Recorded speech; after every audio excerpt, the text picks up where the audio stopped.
Imagine standing in a field at dawn, the frost still clinging to the grass beneath your feet, and somewhere behind you, 4,500 people are about to die. Not in battle, not in some dramatic clash of armies. They are about to be executed systematically, one after another, on the order of a single man, a man who called himself a defender of the Christian faith, a man history would later crown with the title the Great. This is not a war story. This is something far more disturbing. This is a story of what happens when an empire decides that the most dangerous thing a conquered people can possess is memory, and that the only way to silence that memory forever is to remove every single witness who carries it. Welcome to Sinister Empires. And if you are new here, make sure you hit that subscribe button right now, because what we uncover on this channel is the kind of history they bury for a reason. And before we go any further, drop a comment below and let us know where in the world you are watching from. We have viewers from every corner of this earth, and we love knowing exactly who is listening to these dark chapters of human history. The year was 782 AD. The place was Verden, a small settlement along the banks of the Aller River in what is now northwestern Germany. And what happened there on a single October day became one of the most controversial and debated events of the entire medieval period. But to understand Verden, you have to go back to the beginning of a conflict that had been burning for over a decade, a conflict so brutal, so relentless, and so deeply personal that it would eventually consume tens of thousands of lives and reshape the entire map of Europe. You have to go back to the moment Charlemagne looked east and decided that the Germanic tribes known as the Saxons were not merely enemies to be defeated, but a problem to be permanently solved. The Saxons were everything the Frankish kingdom was not. Where Charlemagne's realm was Christian, hierarchical, and increasingly bureaucratic, the Saxons were pagan, tribal, and fiercely independent. They had no single king, no unified state, no capital city that could be captured and ransomed. Their power was distributed across a network of clans and chieftains, bound together by blood oaths, ancient traditions, and a religion that was as much a part of their identity as the language they spoke. The sacred groves where they worshipped their gods, the great pillar they called Irminsul, which they believed held up the sky itself. These were not merely religious sites. They were the living heart of Saxon culture, and Charlemagne understood this, which is exactly why he targeted them first. The Saxon Wars did not begin with a single dramatic declaration. They began, as so many imperial campaigns do, with a series of escalating provocations and retaliations that made full-scale war feel, to those who chose to believe it, like an inevitability. In 772, Charlemagne used a Saxon raid on a Frankish church as a justification for launching a massive military expedition into Saxon territory. His forces swept to the land with terrifying efficiency, capturing fortresses, burning villages, and, most symbolically, destroying the Irminsul. According to contemporary accounts, Charlemagne's men hacked at the Great Pillar for days, and when it finally fell, Charlemagne reportedly waited to see if the sky would collapse. It did not, but something else did. Something inside the Saxon world shattered in that moment, a kind of psychological wound that would never fully heal and would fuel the resistance against Frankish domination for the next 30 years. But military conquest was only one part of Charlemagne's strategy. He was not content merely to defeat the Saxons in the field. He wanted to transform them entirely, to replace their gods with his God, their chiefs with his administrators, their traditions with his laws. Every Saxon who converted to Christianity and swore loyalty to the Frankish king was to be spared. Every Saxon who refused was to be treated as both a heretic and a traitor. In 775, and again in 776, Charlemagne campaigned deep into Saxon territory, accepting mass surrenders, presiding over mass baptisms, and installing Frankish counts to govern the conquered regions. He even took hostages, the sons of Saxon nobles, to ensure compliance. It must have looked, from the Frankish perspective, like the problem was being solved. It must have looked like the Saxons were being successfully absorbed into the empire. It was an illusion, and the man who would shatter it most dramatically was a Saxon chieftain named Widukind. Widukind is one of those historical figures who occupies a strange dual position. He is the villain in Frankish chronicles and a hero in Saxon tradition, and the truth of who he was likely lies somewhere in the complicated space between those two portraits. What is clear is that he was extraordinarily effective. While other Saxon nobles bent the knee to Charlemagne, Widukind refused. He fled north to Denmark, to the protection of the Danish king, and from there he coordinated resistance, returning again and again to rally Saxon fighters against Frankish occupation. Every time Charlemagne thought the Saxons were pacified, Widukind would reappear, and the killing would begin again. For the Frankish king, who was simultaneously managing campaigns on multiple fronts, against the Lombards in Italy, against the Muslims in Spain, against the Avars in the east, the Saxon rebellion was not merely a military problem. It was becoming a personal humiliation. And in 782, that humiliation reached a point where Charlemagne made a decision that would echo through the centuries. The story of what happened in 782 begins not with Widukind, but with an ambush. Charlemagne had appointed two of his senior officials, the Count Palatine Adalgis and the Chamberlain Galo, to lead a military expedition against a group of Slavic raiders who had been attacking the eastern marches of the empire. As they marched with their forces through Saxon territory, they were met by what appeared to be a Saxon contingent offering to join the campaign. Whether this was genuine or a trap has been debated by historians for centuries. What is not debated is the outcome. At the Suntal Hills, the Frankish force was attacked by Saxons, by Slavs, or by some combination of both, and suffered a catastrophic defeat. Adalgis and Galo were killed. Dozens of Frankish nobles and warriors died alongside them. It was the worst military defeat Charlemagne had suffered in years, and the reports reaching his court did not merely describe a battlefield loss. They described a betrayal by Saxons who had sworn loyalty, who had been baptized, who had stood before Charlemagne himself and promised peace. The rage that burned through the Frankish court in the days that followed that news was not the cold, calculating anger of a general reassessing his strategy. It was something older and more dangerous. It was the fury of a man who believed he had been made to look like a fool. There is a particular kind of justice that empires resort to when they can no longer trust the ordinary mechanisms of law to deliver the outcome they require. It is not really justice at all. It is performance, a spectacle designed to demonstrate power so overwhelming, so absolute, that the mere act of witnessing it is meant to break something inside those who survive. What Charlemagne convened at Verden in the autumn of 782 was, on its surface, an assembly, a formal gathering of Saxon leaders, summoned in the traditional Frankish manner to account for the rebellion and the slaughter at the Suntal Hills. The Saxons who arrived at that assembly came, most of them, believing they were walking into a legal proceeding, that they would be heard, that there would be testimony, deliberation, perhaps punishment for those directly responsible, and mercy for those who could demonstrate their loyalty. They were wrong. The verdict had already been decided before the first Saxon set foot in Verden. The only question was how many names would be on the list. The Frankish sources, and we must always remember that the sources we have for these events were written by Franks, by men whose careers depended on portraying Charlemagne in a favorable light, describe what happened at Verden in strikingly similar terms.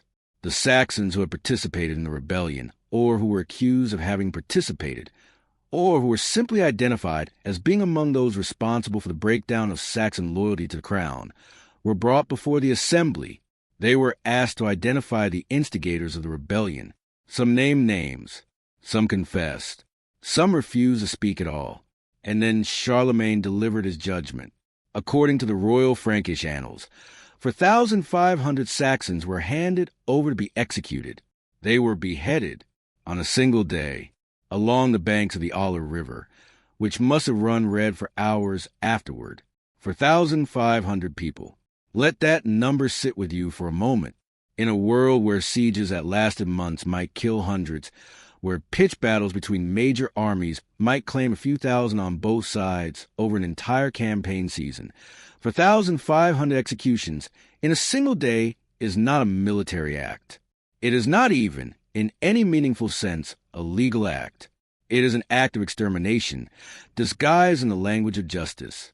And what makes it even more chilling is the specific mechanism Charlemagne used to make it work. He didn't simply order a massacre. He ordered a process. He ordered the Saxons themselves to identify the guilty. He ordered them to name their own people, to point fingers, to separate the loyal from the disloyal.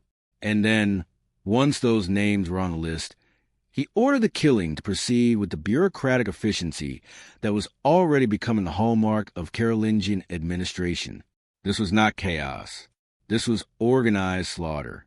And the organization was, in many ways, the most terrifying part. The question historians have wrestled with for centuries is this: who exactly were these 4,500 people? The Frankish sources are frustratingly vague on this point, which is itself enormously revealing. A court that meticulously recorded the names of nobles who attended assemblies, that tracked the movement of armies across multiple campaigns, that preserved the details of diplomatic exchanges with rulers from England to Constantinople. This same court produced accounts of Verden that are conspicuously light on specifics. We know the location. We know the approximate date. We know the number, though even that has been questioned. What we don't know, in any detail, is who these people were. Were they warriors who had actually fought at the Suntal Hills? Were they nobles who had supported Widukind? Were they ordinary farmers and craftsmen who happened to be in the wrong place, or who had the wrong name, or who had the misfortune of being denounced by a neighbor settling an old score? The silence of the sources on this point is not an accident. It is a choice. Because if you record the names of those you execute, you create a record that can be examined, questioned, challenged. If you simply record the number, you transform individual human beings into a statistic. And statistics don't come back to haunt you. What we can say with reasonable confidence is that among those executed at Verden were people who knew things. Specifically, people who knew the history of the Saxon resistance in ways that were dangerous to the Frankish narrative of inevitable, righteous conquest. Widukind himself had escaped. He would not submit to Charlemagne until 785, when he accepted baptism in a ceremony that Charlemagne treated as one of the greatest triumphs of his reign. But the network of chieftains, priests, keepers of oral tradition, and community leaders who sustained Saxon identity and resistance, many of these people were likely among the dead at Verden, not because Charlemagne explicitly said he was killing them to destroy Saxon memory, but because in a tribal society where knowledge is transmitted person to person, where the stories of your gods and your ancestors live in the mouths of specific individuals, killing those individuals is exactly how you destroy memory. The witnesses were removed, and once they were gone, what remained of the Saxon story would be told by the people who had killed them. This is where the story of Verden intersects with something deeply modern, something that makes it not merely a historical curiosity, but a blueprint that would be followed, with variations, by every subsequent empire that wanted to not just conquer people, but to remake them. You don't just kill the army. You kill the storytellers. You kill the priests. You kill the elders who remember the time before. You kill the teachers and the judges and the keepers of custom. And then, into the silence you have created, you pour your own language, your own religion, your own version of history. Charlemagne followed this blueprint with remarkable consistency. In the same years he was conducting the Saxon Wars, he was also issuing edicts, the Capitulatio de Partibus Saxoniae, that criminalized virtually every aspect of Saxon religious and cultural practice. Death for worshiping the old gods. Death for cremating the dead in the old manner. Death for refusing baptism. Death for eating meat during Lent. The punishments were all the same. The message was all the same. There's only one way to be, and that way is ours. Everything else will be erased. And yet history is not as easily controlled as the powerful imagine it to be. Because even as Charlemagne's scribes were carefully crafting the narrative of a just king bringing civilization to pagan barbarians, even as the bodies were being cleared from the banks of the Aller, something was being preserved, not in writing.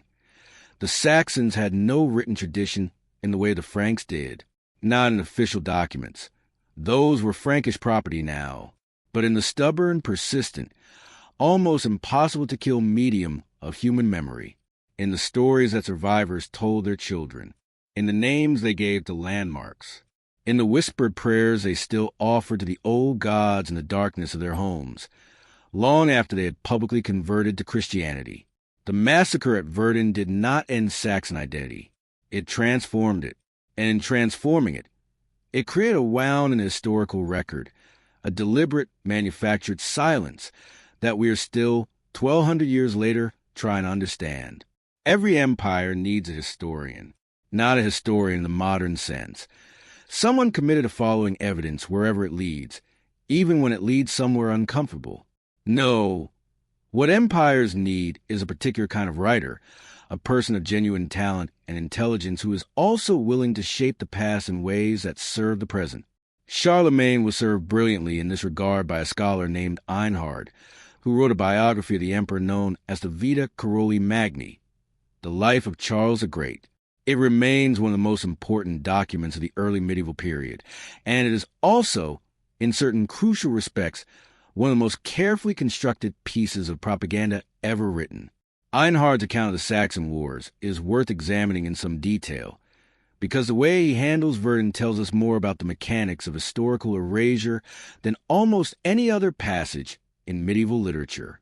Einhard does not deny that the Saxon Wars were long, brutal, and costly. He cannot.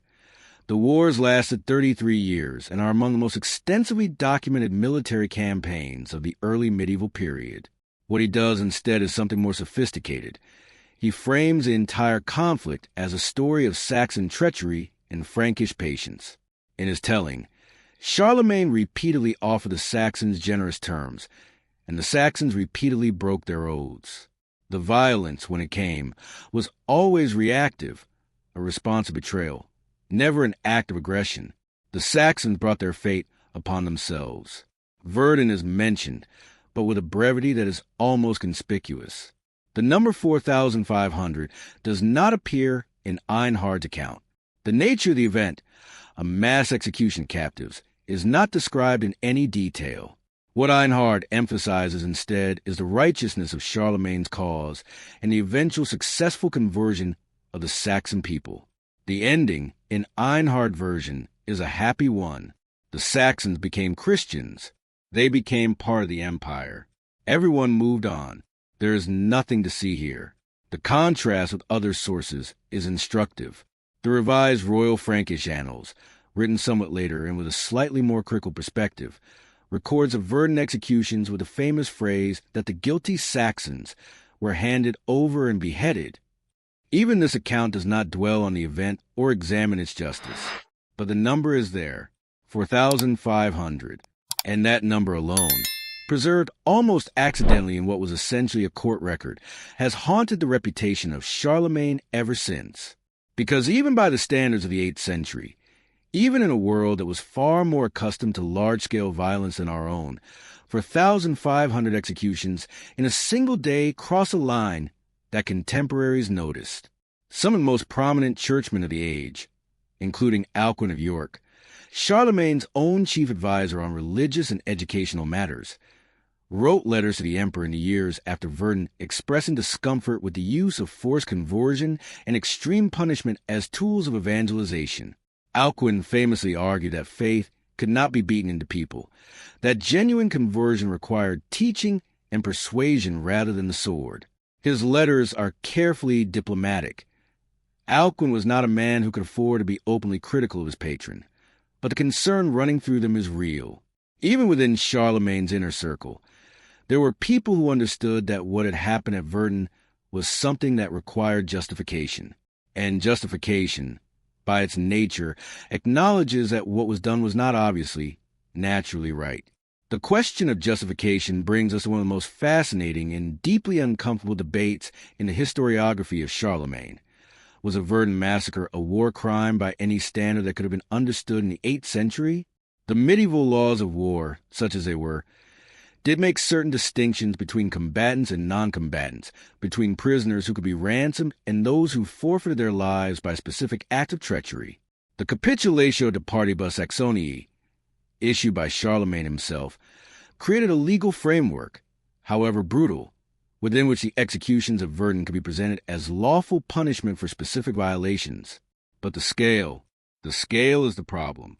Even if every one of the 4,500 people executed at Verden had participated directly in the Suntal Hills ambush, which is obviously impossible, given that the battle likely involved a few hundred combatants at most, the execution of prisoners on this scale went beyond anything that could be called proportionate.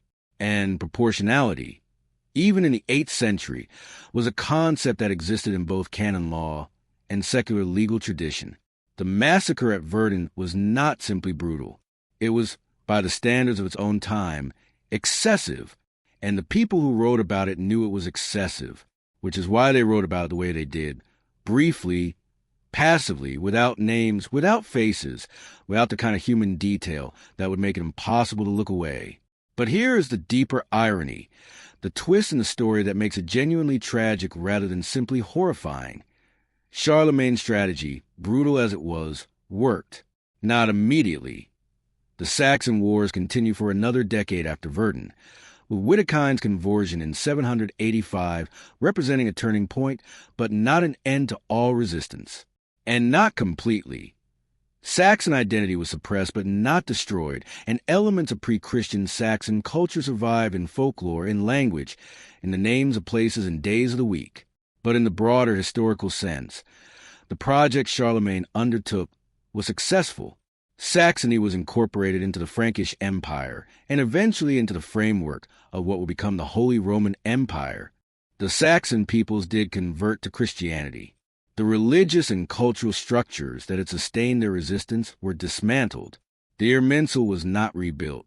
The great mass trial at Verden did break something in the Saxon resistance, not by destroying its will entirely, but by removing, systematically, the specific people who were most capable of sustaining that will across generations.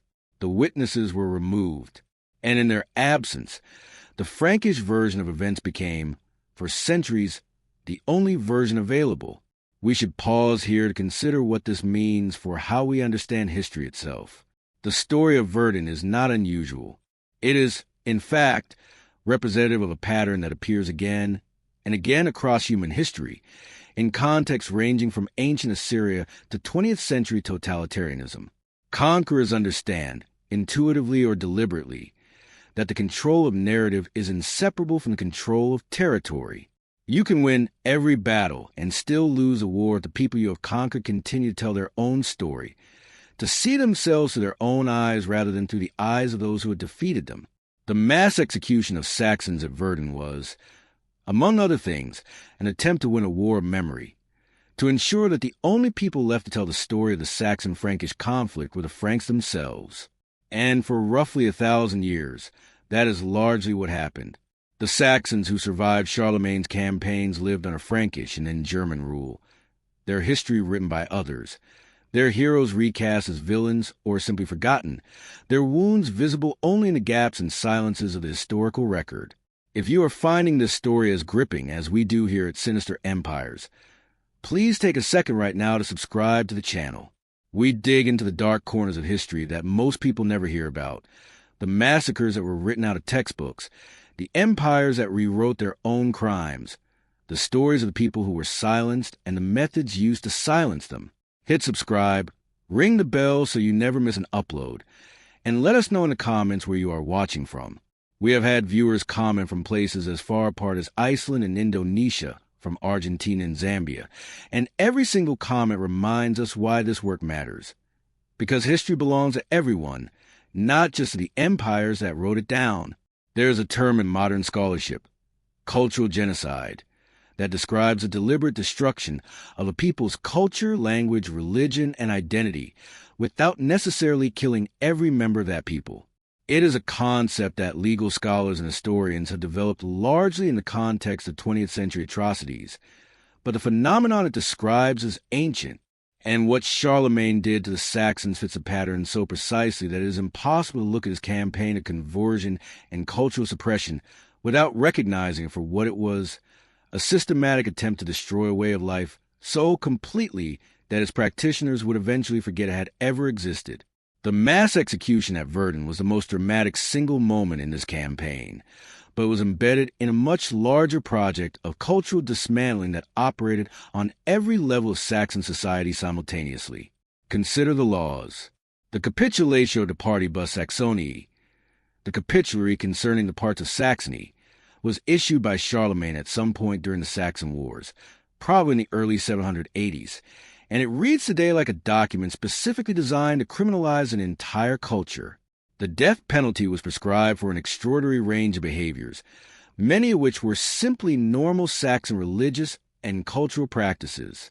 It was punishable by death to sacrifice to demons, meaning to offer sacrifice to the old Saxon gods. It was punishable by death to burn the dead according to pagan custom. It was punishable by death to refuse baptism. It was punishable by death to harm or kill a bishop, priest, or deacon. It was punishable by death to show contempt for the Christian religion. It was punishable by death to plot against the king. What this document essentially did was place the entire Saxon way of life outside the law. Every practice, every belief, every custom that was distinctively Saxon rather than Frankish and Christian became, overnight, a capital offense. The message was not subtle. Your culture is now illegal. Your gods are now criminals. Your traditions are now crimes. And the penalty for all of them is the same: death. Even Alcuin, as we have noted, found this extreme.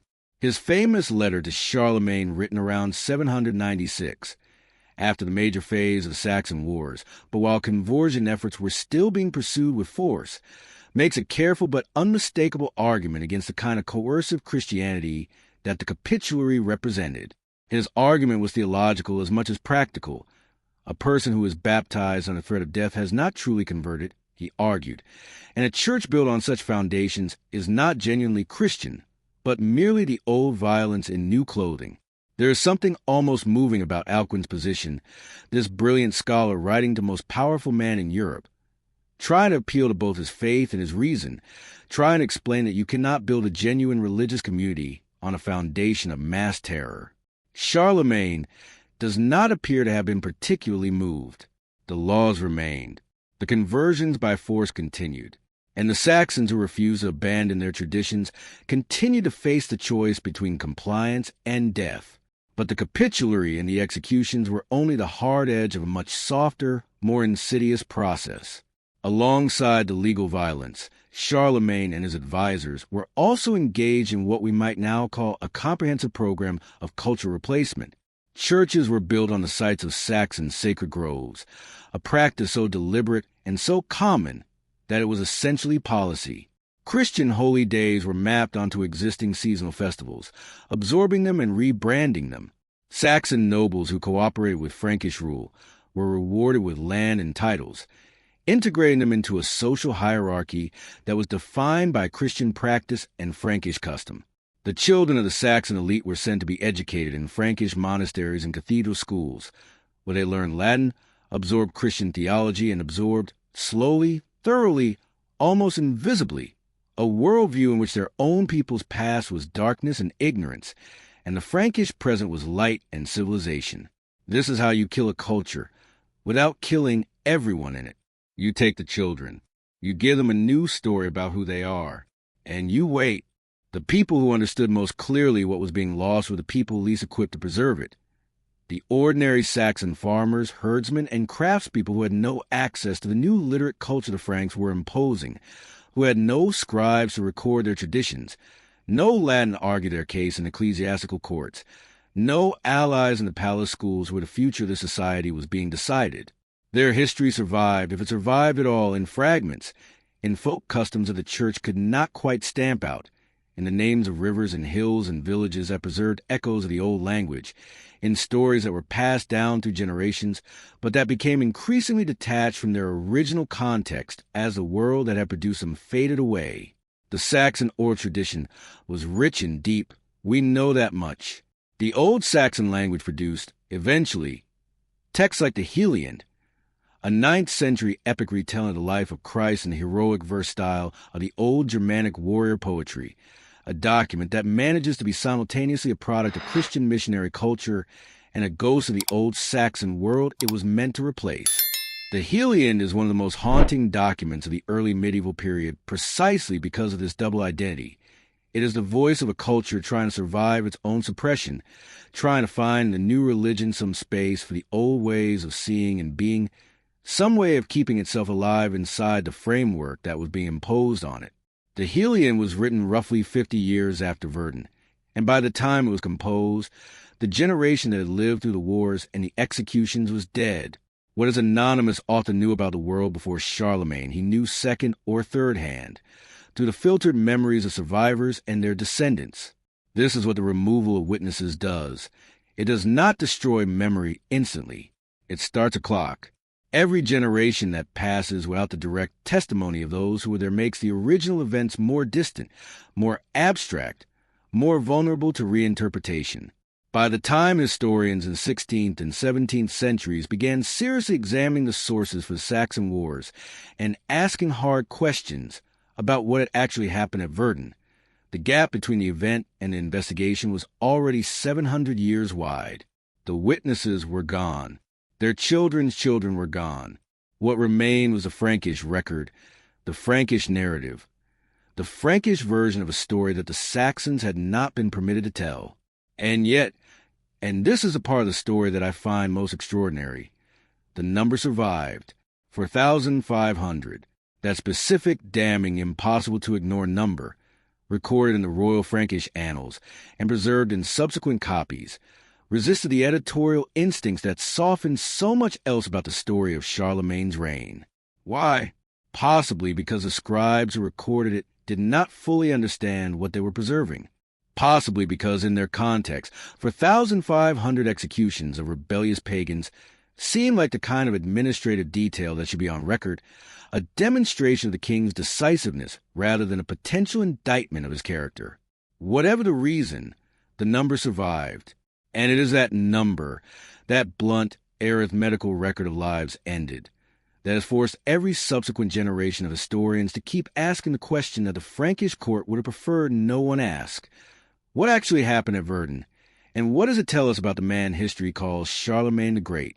The title the Great has been applied to a surprisingly small number of historical figures, and the criteria for its application have always been more political than moral. Alexander the Great was great in the sense of being enormously effective at conquest and cultural imposition.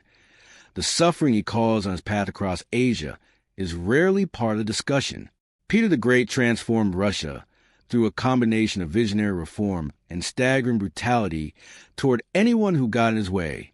Frederick the Great was admired by Voltaire and tortured as musicians, and Charlemagne the Great unified Western Europe, patronized scholarship and the arts, preserved classical learning in his palace schools, corresponded with Harun al-Rashid in Baghdad, and presided over the massacre of 4,500 people on a single day along the banks of the German River.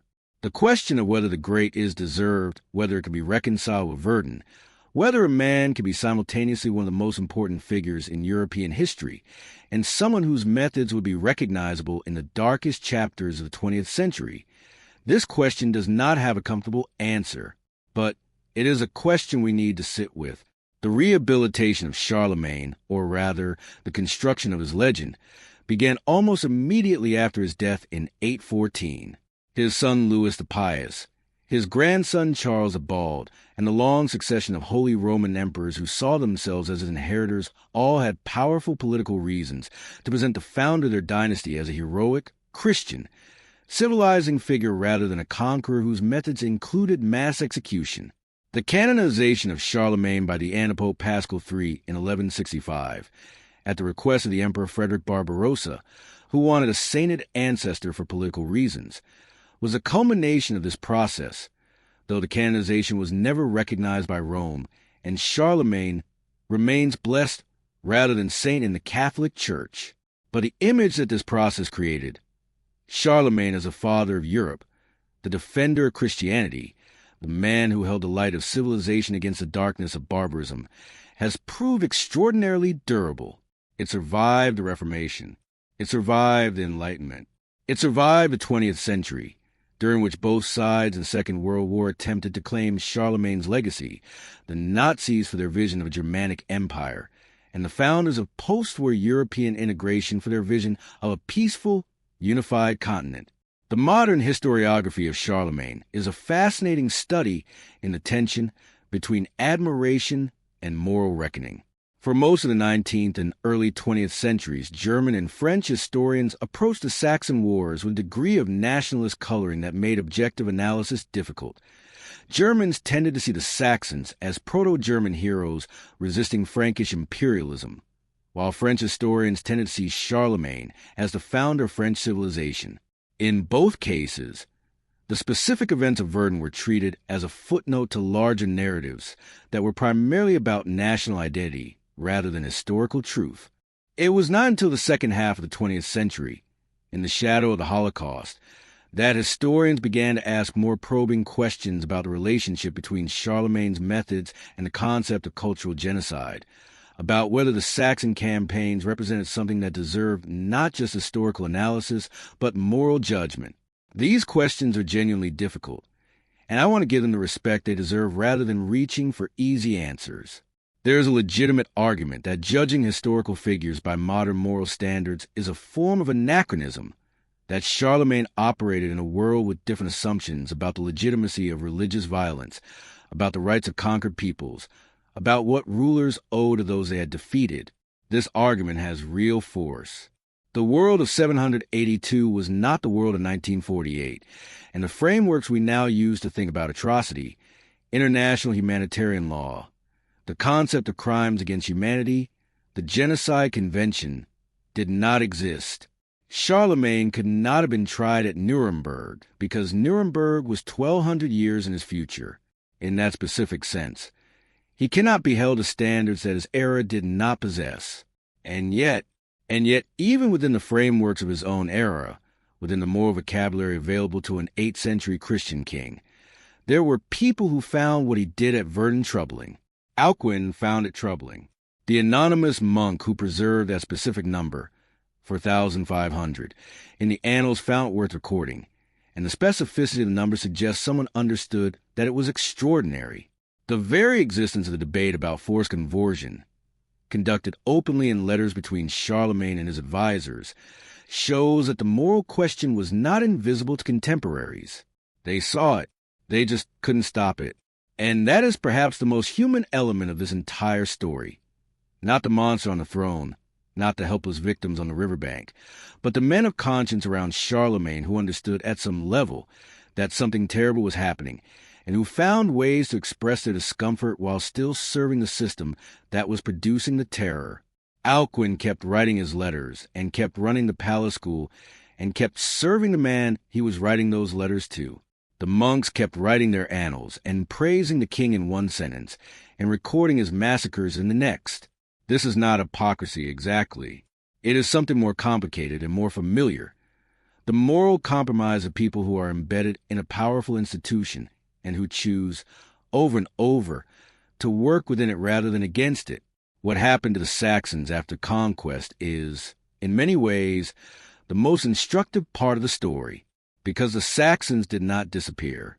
They were not destroyed as a people. What happened to them was something more subtle and in some ways more complete. They were transformed. Within 2 or 3 generations of Charlemagne's campaigns, Saxon nobles were among the most important figures in the Frankish and in East Frankish realm. The Ottonian dynasty, which produced some of the most powerful rulers of the 10th century, was Saxon in origin.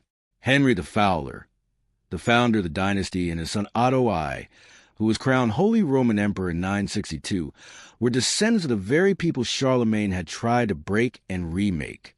But they were also, by that point, thoroughly Christian, thoroughly integrated into the imperial framework, thoroughly committed to the same model of Christian kingship that Charlemagne had imposed. The transformation was complete. The Saxons had survived, but they had survived as something Charlemagne would have recognized and approved of as Christian subject of the empire, as participants in the Carolingian cultural order, as people whose identity had been sufficiently reshaped that they could rise to the very top of the system that had conquered them. Whether this represents the ultimate success of Charlemagne's project or the ultimate resilience of the Saxon people is a question that probably has no single answer. It is both. It is neither. It is the kind of ambiguous, uncomfortable historical outcome that resists the neat moral conclusions we would prefer to draw. The river Aller still runs through the German countryside. The town of Verden under Aller still exists, a small, pleasant place with a cathedral and a horse museum. It is famous for horses, and a history that most tourists who visit it know nothing about. There is no monument at Verden to the 4,500. There is no mass grave that has been definitively identified and excavated. The physical evidence of what happened there has been absorbed by 12 centuries of subsequent history, buried under layers of sedimentation, both geological and cultural. What remains is a number in the annals, the debates of historians, and the ongoing unresolvable question of what we owe to the past, specifically to those parts of the past that powerful people tried very hard to make us forget, because this is what the story of Verden ultimately teaches us. Forgetting is not natural. It requires work. It requires a removal of witnesses. It requires a control of archives. It requires a consistent application of a narrative that frames the things you want forgotten as unimportant, inevitable, or justified. Charlemagne's court worked very hard to produce a version of the Saxon Wars in which 4,500 deaths at Verden were simply the necessary consequence of Saxon treachery, in which the destruction of Saxon culture was simply the gift of civilization to people who had been living in darkness, in which the man who ordered these things was great rather than terrible. And for a long time that version worked. It was the dominant version. It shaped how Charlemagne was taught in schools, celebrated in festivals, invoked by politicians and emperors for over 1,000 years. It is only in relatively recent history, and largely because of the moral reckonings forced by 20th century atrocities, that the other version, the version from the banks of the Aller, the version of the 4,500, has begun to receive the serious attention it deserves. History is not a single story. It is a competition between stories, and the stories that win are usually the ones told by people who controlled armies and scriptoria, and the right to decide which documents were preserved and which were burned. But the losers leave traces. They leave numbers. They leave gaps. They leave the Heliand, that strange, haunting document of a people trying to survive their own erasure. They leave the uncomfortable letters of Alcuin, asking the most powerful man in Europe if perhaps there was another way. They leave the specific, undeniable fact that on one day in 782, in a place called Verden, something happened that required a great deal of very careful writing around it. And all of these traces added together point toward the truth that the official narrative was designed to obscure, that the man who unified Europe did so through a campaign of systematic violence against people who simply wanted to remain who they were, that the witnesses were removed not because they were guilty of anything except existing, except remembering, except carrying inside them a version of the world that the new empire could not afford to permit, that the cost of Carolingian civilization, of the Latin literacy and the cathedral schools and the diplomatic sophistication that we rightly credit to Charlemagne's reign, was paid in blood by people whose names we will never know, along a river that still runs red in the pages of the documents that survived. That is the story of Verden. That is the story of the mass trial that became a mass execution, the legal proceeding that had already decided its verdict before the first accused took the stand, the moment when an empire revealed, with a brutal clarity that only great violence can produce, what actually was beneath all the pieties and the palace culture and the letters about Christian mercy. Charlemagne the Great, 4,500 dead, a river that remembered even after the court had decided to forget. This has been Sinister Empires. If this episode made you think, made you feel something, made you want to know more, please subscribe to the channel right now. Every subscriber helps us keep telling the stories that powerful people have always tried to bury. And leave a comment below. Tell us where in the world you're watching from. Tell us what you thought of today's story. Tell us what dark chapter of history you want us to explore next. We read every single comment. We are here because of you. And the story continues.